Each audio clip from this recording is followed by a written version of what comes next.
अपना next heading है समविभव पृष्ठ। ठीक है, जिसके अंदर अपने को किसी पृष्ठ के अंदर कितना कार्य करना पड़ेगा उसके बारे में थोड़ी बहुत जैसे बात करनी। ठीक है, तो अपना जैसे नेक्स्ट हेडिंग है समविभव पृष्ठ। ठीक है, तो अगर बात करें समविभव पृष्ठ की, तो समविभव पृष्ठ का मतलब होता है कोई भी एक ऐसा पृष्ठ जिसके किसी भी बिंदु को उठा लो। ठीक है, चाहे कोई सा भी बिंदु, ऐसा पृष्ठ जिसके प्रत्येक बिंदु पर विभव का मान क्या हो, समान हो, उसे कौन सा पृष्ठ बोलते हैं, समविभव पृष्ठ। जैसे मान लो कि ये अपने पास कोई तल है, इस तल का ये बिंदु A है और ये बिंदु क्या है B, और जितना विभव A बिंदु पे है उतना ही विभव कौन से बिंदु पे है, B बिंदु पे है। तो इस स्थिति के अंदर ये जो पृष्ठ होगा वो कौन सा पृष्ठ कहलाएगा, समविभव पृष्ठ। ठीक है, तो समविभव पृष्ठ का मतलब होता है ऐसा पृष्ठ जिसके प्रत्येक बिंदु पर, ठीक है, ऐसा पृष्ठ जिसके प्रत्येक बिंदु पर विभव का मान क्या हो, समान हो, समविभव पृष्ठ कहलाता है। ठीक है, तो अगर मैं ये कहूं भी समविभव पृष्ठ के अंदर प्रत्येक बिंदु का विभव समान है, तो जैसे मैंने दो बिंदु उठाए A और B, तो अगर मैं कहीं पे विभवांतर की बात करूं तो ये लिख सकता हूं VA माइनस VB या फिर VB माइनस VA बराबर क्या आना चाहिए, W बटे Q नॉट। तो अगर मैं ये कहूं भी समविभव पृष्ठ है, तो समविभव पृष्ठ का मतलब ये है कि A और B ऐसा पृष्ठ जिसके प्रत्येक बिंदु पर विभव का मान क्या हो, समान हो, तो मतलब A और B दोनों पर विभव का मान क्या है, समान है। तो इसको ये लिख सकता हूं VA माइनस VB जो है उसका वैल्यू कितना होना चाहिए, 0, क्योंकि V और VB एक दूसरे क्या होंगे, बराबर। तो VA माइनस VB का मतलब 0 होने का मतलब 0 बराबर किसके, W बटे Q नॉट। तो W को क्या लिख सकता हूँ, 0 गुना Q नॉट, जहां से W का वैल्यू कितना प्राप्त होता है, 0। इसलिए अपने को एक चीज ये ध्यान रखनी है, समविभव पृष्ठ पर किसी भी आवेश को एक बिंदु से दूसरे बिंदु तक ले जाने के लिए जो किया गया कार्य है उसका वैल्यू कितना होता है, 0। ठीक है, तो समविभव पृष्ठ की एक तो अपनी परिभाषा ध्यान रखनी है कि ऐसा पृष्ठ जिस पर विभव का मान क्या हो, समान हो प्रत्येक बिंदु के लिए, उसे तो बोलेंगे समविभव पृष्ठ। और इस पृष्ठ पर यदि किसी आवेश को एक बिंदु से दूसरे बिंदु की ओर गति करवाई जाए तो उस स्थिति के अंदर गति के दौरान किए गए कार्य का मान क्या कितना होगा, सदैव 0 होगा। ठीक है, क्योंकि समविभव पृष्ठ पर प्रत्येक बिंदु का विभव क्या होता है, समान होता है, जिसके कारण किए गए कार्य का वैल्यू कितना होगा, 0 होगा। ठीक है, इसी प्रकार से अगर अपने नेक्स्ट हेडिंग की बात करें तो अपनी नेक्स्ट हेडिंग है E व B में संबंध।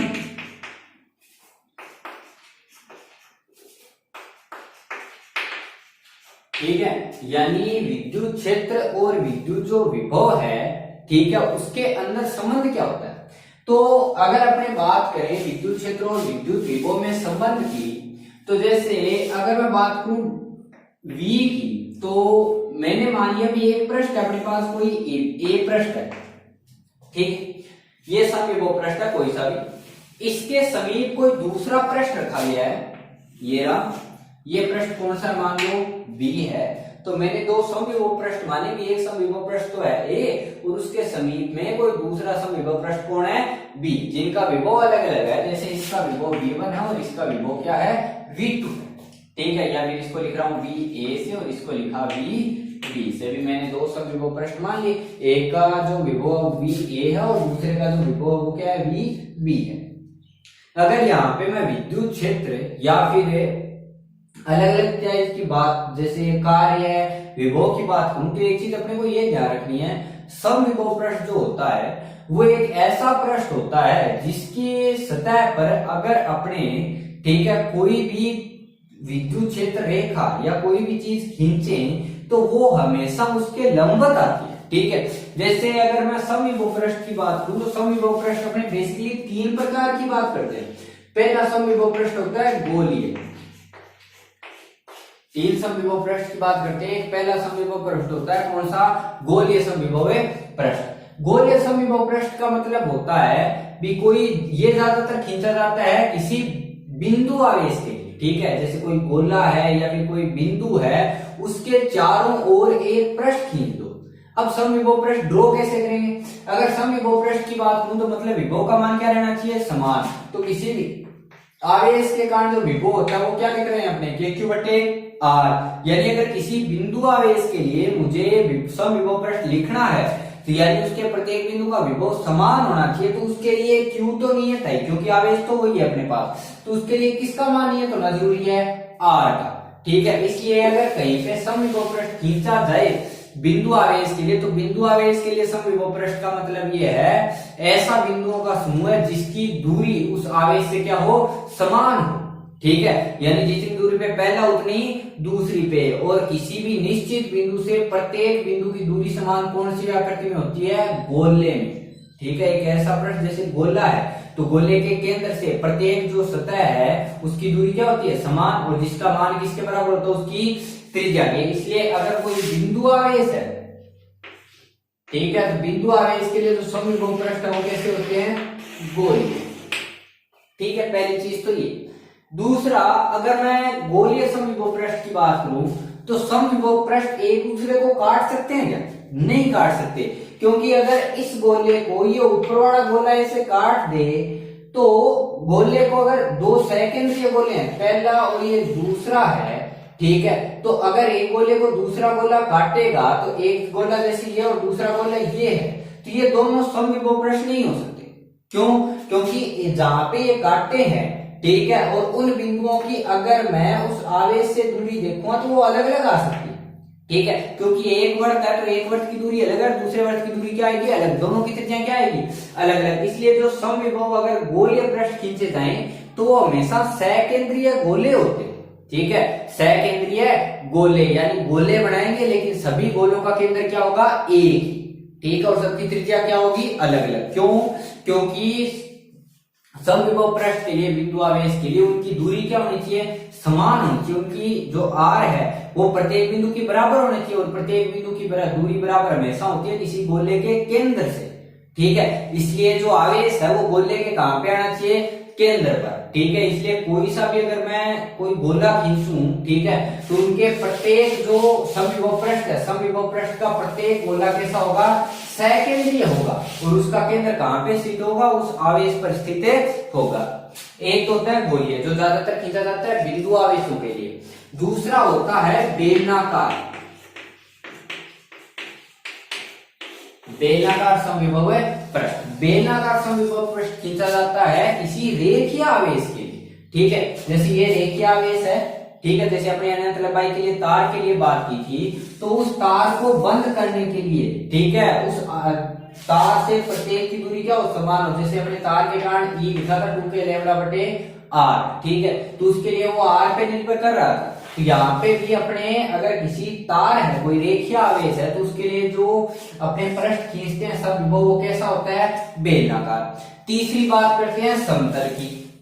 ठीक है, समतल अपने को तब मिलता है जब कोई बिंदु या कोई तल जो हो वो उस आवेश से अनंत दूरी पर स्थित हो। ठीक है, यानी अपने पास कोई आवेश है, चाहे बिंदु आवेश हो चाहे कैसा भी आवेश हो, ठीक है, अगर बिंदु आवेश है तो उससे मैं अगर अनंत दूरी पे जाके कोई तल खींचूं तो वो कैसा माना जाता है, समतल। ठीक है, अगर अनंत दूरी पे जाए तो अनंत दूरी पे वो तल कैसा माना जाएगा, समतल माना जाएगा। और एक चीज, एक विशेष ध्यान रखने को ये भी ध्यान रखनी है, भी जो समविभव पृष्ठ है उसके ऊपर कोई भी अगर क्षेत्र रेखा खींच रहे हैं अपने विद्युत क्षेत्र रेखा, तो वो हमेशा ही उस समविभव पृष्ठ के क्या गुजरती है, लंबवत गुजरती है। ठीक है, जैसे कोई भी अगर मैंने ये खींचा, ये समविभव पृष्ठ है, तो इस समविभव पृष्ठ के अंदर जो विद्युत क्षेत्र रेखाएं हैं वो इस तरह के बिल्कुल क्या होगी, लंबवत। ये एक गुण होता है इसका। ठीक है, यानी समविभव पृष्ठ जो है वो हमेशा ही विद्युत क्षेत्र रेखाओं के क्या स्थित होता है, लंबवत स्थित होता है। यानी प्रत्येक विद्युत क्षेत्र रेखा हमेशा क्या गुजरेगी, उस तरह के लंबवत खींची जाए। ठीक है, इसलिए यहाँ पे अगर बात करें समविभव पृष्ठ की, तो समविभव पृष्ठ अपने बेसिकली खींचते हैं तीन प्रकार के। गोलीय, जो ज्यादातर किसी गोले के लिए या बिंदु आवेश के लिए खींचे जाते हैं। दूसरा होता है बेलनाकार, बेलनाकार खींचा जाता है किसी रेखीय आवेश के लिए। ठीक है, और जो समतल है, समतल तब खींचा जाता है जब जिस बिंदु पर अपने तल खींच रहे हैं उसकी दूरी, ठीक है, उस आवेश से कहां पे हो, अनंत पर हो, यानी जो आवेश है उससे बहुत ज्यादा दूर हो, तब जाके अपने क्या खींच सकते हैं, कौन सा तल खींच सकते हैं, समतल खींच सकते हैं। ठीक है, तो यहाँ पे समविभव पृष्ठ के लिए अपने को अलग अलग चीजें ध्यान रखनी।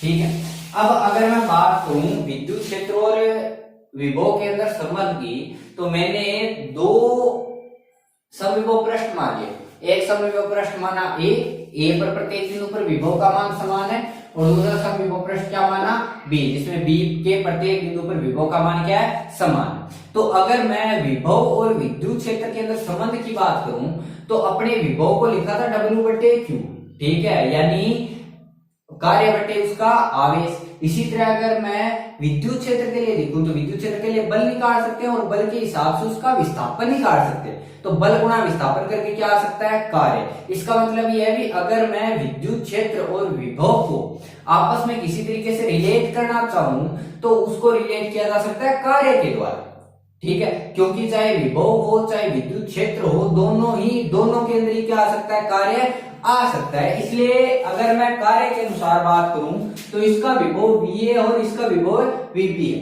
इन दोनों के मध्य की दूरी कोई सीमित सी है, तो अगर कोई सीमित सी दूरी है तो यहाँ पे विभव नहीं लिख सकता, क्या लिखूंगा विभवांतर, क्योंकि अपने बात की थी कि जब दो बिंदु जिनके मध्य की दूरी सीमित हो वहां पे विभव का निर्धारण नहीं होता, किसका निर्धारण होता है विभवांतर का निर्धारण होता है, ठीक है। तो मैंने यहाँ पे ये लिख लिया कि यहाँ पे अगर बात करूं VA माइनस VB बराबर क्या आ सकता है W/Q0, ठीक है। अब VA माइनस जो VB है तो मैंने एक चीज ये कहा भी जो A और B बिंदु है अगर वो समविभव पृष्ठ बहुत ही सीमित दूरी पे, बहुत ज्यादा कम दूरी इसलिए ले रहा हूं क्योंकि यहाँ पे मेरे को इसका संबंध निकालना है विद्युत क्षेत्र के साथ, और जो विद्युत क्षेत्र है, विद्युत क्षेत्र हमने बात की थी विद्युत क्षेत्र जो है उसको लिखते हैं KQ/R का स्क्वायर, ठीक है, यानी वो जैसे जैसे R को बदलते जाते हैं वैसे वैसे E का मान क्या होता रहता है बदलता रहता है, ठीक है। इसलिए मैं R को पूरा न लेके छोटे छोटे टुकड़ों के अंदर ले रहा हूं। तो मैंने अगर ये दूरी dr ली तो dr दूरी के अनुसार ये जो अंतर आएगा V का वो भी क्या आएगा बहुत ही कम। तो VA माइनस VB मैंने क्या लिख लिया dV बराबर मैंने लिखा W/Q0, ठीक है। तो W बराबर क्या आ सकता है Q0 गुणा D, ठीक है। इसको माइनस का भी लेके चल सकते हैं अगर आपने उसके क्या चले बिल्कुल विपरीत दिशा में चले, जैसे भी VA माइनस VB या VB माइनस V, ठीक है। अब यहाँ पे अगर मैं एक चीज देखूं भी मैंने लिखा है VA माइनस VB का मतलब ये है अंतिम माइनस प्रारंभिक, यानी B से किस ओर आ रहा है वो A की ओर आ रहा है। मैंने B से किसकी साइड गति करवाई उसको A की ओर, ठीक है। तो B से A की ओर अगर गति कर रहा है तो उसका विस्थापन क्या है, मैंने मान लिया कितना विस्थापन है dr, ठीक है। अब अगर मैं बात करूं किसी तल के लंबवत, ठीक है, तो अगर अपने कहीं पे भी कार्य के लिए बात करें तो उसके लिए मुझे विद्युत क्षेत्र भी चाहिए, ठीक है। तो अगर मैं नॉर्मली सामान्यतः कार्य की बात करूं तो W बराबर ये लिख सकता हूं F.S, लेकिन यहाँ पे मैंने विस्थापन S नहीं लिया, क्या लिया है dr, ठीक है। और उसके लिए इसका क्या करना पड़ेगा समाकलन, ठीक है। तो इसको अपने बाद में करेंगे। तो अगर मैं इसको F.dr लिखूं तो W को मैंने लिखा F.dr और आगे क्या लिख लिया cos थीटा। F को क्या लिख सकता हूँ Q0 गुना E और आगे क्या आया dr और साथ में क्या आया cos थीटा, ठीक है। तो ये W और ये W अगर मैं देखूं तो दोनों क्या होने चाहिए बराबर, क्योंकि एक ही प्रकार में बात कर रहा हूं। तो मैंने यहाँ पे लिख सकता हूँ Q0 dV इक्वल टू लिख सकता हूँ Q0 E dr और आगे क्या आ सकता है cos थीटा। तो Q0 से Q0 कट गया तो यहाँ पे dV बराबर आ गया E dr cos थीटा, ठीक है। अब अपने एक चीज यहाँ पे बात की थी, अगर मैं सिंपल सी चीज की बात करूं तो यहाँ पे ये जो कार्य मैंने लिखा वो किसके कारण लिखा है विद्युत क्षेत्र के कारण।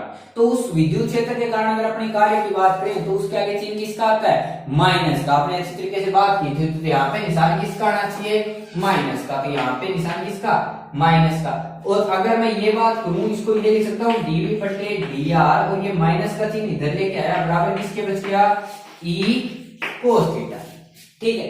तो अगर मैं ये कहूं भी जो E जो थीटा था वो E और dr के मध्य का तो कोण है। अगर मैं ये कहूं भी जिस दिशा में उसका विस्थापन किया जा रहा है उसी दिशा में E है, ठीक है। जैसे मैंने अगर R की जगह X लिखा, भी मैंने जो विस्थापन किया वो किस दिशा में किया है X दिशा में किया, तो E भी कौन सी दिशा का लूं अगर मैं X दिशा का लूं, ठीक है। तो विस्थापन भी X दिशा में E भी X दिशा में, तो दोनों के मध्य का कोण कितने डिग्री 0, क्योंकि दोनों की दिशा क्या ले रहा हूं समान। तो अगर मैं ये कहूं भी विस्थापन dr व E की दिशा समान हो, अगर दोनों की दिशा मैं समान ले रहा हूं कि दोनों की दिशा क्या हो, समान हो, तो dv माइनस का dv बटे dr बराबर क्या लिख सकता हूं, e लिख सकता हूं, क्योंकि अगर दिशा समान है तो थीटा कितने डिग्री, 0, और 0 का मतलब कितना हो गया 1, और 0 1, तो इसलिए dv बटे dr बराबर क्या लिख सकता हूं, e। लेकिन दिशा समान होने का मतलब ये है भी एक तो आएगा dv बटे dx आना चाहिए, ठीक है। इसी तरह आना चाहिए dv बटे dy, और इसी तरह अगर मैं लिखूं dv बटे dz, जिसके आगे निशान किसका हो, माइनस का हो, उसको अलग अलग लिख सकता हूं ex, ey और ez, क्योंकि x के सापेक्ष x आना चाहिए, क्योंकि मैं दिशा क्या ले रहा हूं, समान। लेकिन अपने को एक चीज थोड़ा सा ध्यान रखनी है भाई, अगर अपने विद्युत क्षेत्र की बात करूं तो विद्युत क्षेत्र कैसी राशि है, सदिश राशि है, और सदिश राशि के अंदर उसकी दिशा का निर्धारण किया जाता है, और सदिश राशि के अंदर अगर अपने बात करें तो उसके 3 कोऑर्डिनेट के हिसाब से बात करते हैं, आई कैप, जे कैप और के कैप, यानी ई जो है ई के 3 घटक आएंगे, आई कैप, जे कैप और के कैप, यानी उसमें एक्स भी आएगा, वाई भी और जेड भी। तो अगर ई कुल विद्युत क्षेत्र की बात करूं तो कुल विद्युत क्षेत्र के अंदर 3 आ रहे हैं, एक्स भी, वाई भी और जेड भी, यानी ई जो है अकेले एक्स पे निर्भर नहीं कर रहा, अकेले वाई पर निर्भर नहीं कर रहा, और अकेले जेड पर निर्भर नहीं कर रहा। यानी अगर मैं ई की बात करूं तो कुल ई है वो ई एक्स, वाई और जेड, इन तीनों का क्या होना चाहिए, फलन होना चाहिए, यानी जो विद्युत क्षेत्र है वो एक्स पे भी निर्भर करेगा, वाई पे भी और जेड पे भी। तो यहाँ पे मैं Ex अगर देखूं तो कुल E के लिए अगर निर्धारण करूं तो उसको मैं dv बटे dx यहां तो लिख सकता हूं, लेकिन अगर मैं कुल E के लिए बात करूं तो जो E है उसका अवकलन वगैरह अगर करके निर्धारण करूं उसका, तो कुल E के लिए हमेशा उसका आंशिक अवकलन करना पड़ता है। क्यों, क्योंकि जो E है वो x, y और z तीनों पे क्या कर रहा है, निर्भर करता है, क्योंकि ये एक विद्युत सदिश राशि, और सदिश राशि में i भी आता है, j भी आता है और k भी, यानी सामान्य कंडीशंस की अगर अंदर मैं बात करूं तो जो E है उसका अवकलन अकेले x के सापेक्ष नहीं हो सकता, अकेले y के सापेक्ष नहीं हो सकता, अकेले z के सापेक्ष नहीं हो सकता, क्योंकि वो x पे भी निर्भर करेगा, y पे भी और z पे, ठीक है। इसलिए यहाँ पे dv की बजाय डेल लिखते हैं।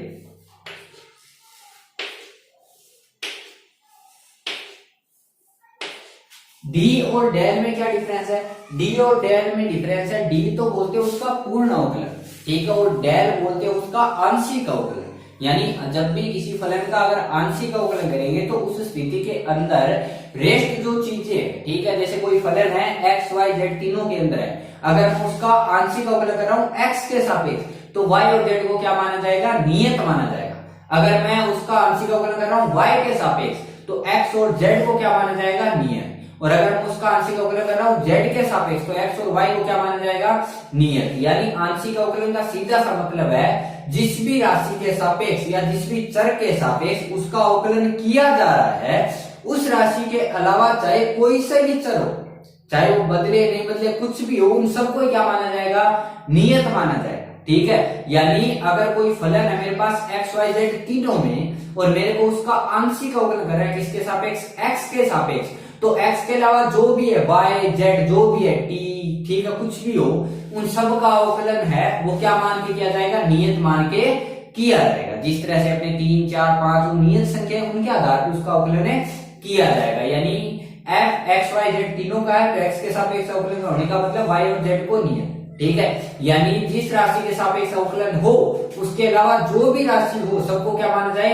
नियत माना जाए, और उसके हिसाब से उसका क्या किया जाए, अवकलन किया जाए, उसे बोलते हैं उसका आंशिक अवकलन। इसलिए ई को अपने पूर्ण अवकलन न दिखा के किसके रूप में दिखाते हैं, आंशिक अवकलन के रूप में दर्शाते हैं। एक्स के रूप में आंशिक अवकलन, वाई के रूप में आंशिक अवकलन और जेड के रूप में आंशिक अवकलन, ठीक है। यहाँ पे अगर अपने बात करें अलग अलग चीजों की, ठीक है, तो यहाँ पे कुल ई अगर देखें तो कुल ई को 3 टुकड़ों में लिख सकता हूं, तो परिणामी ई के लिए मैंने लिख दिया E X plus E Y plus E Z. लेकिन ई कैसी राशि होती है, सदिश राशि, तो उसके लिए आगे क्या आएगा, आई कैप, जे कैप और के कैप, क्योंकि एक्स वाई के आगे क्या आता है, आई कैप, वाई वाई के आगे क्या आता है, जे कैप, और जेड वाई के आगे क्या आता है, के कैप। तो अगर मैं ई एक्स का वैल्यू रखूं तो ई एक्स का वैल्यू रख सकता हूं माइनस का डेल वी बटे डेल एक्स आई कैप, ये भी माइनस का डेल वी बटे del Y J cap, plus तो ये भी माइनस का डेल वी बटे डेल जेड के कैप। तो यहाँ पे अगर मैं देखूं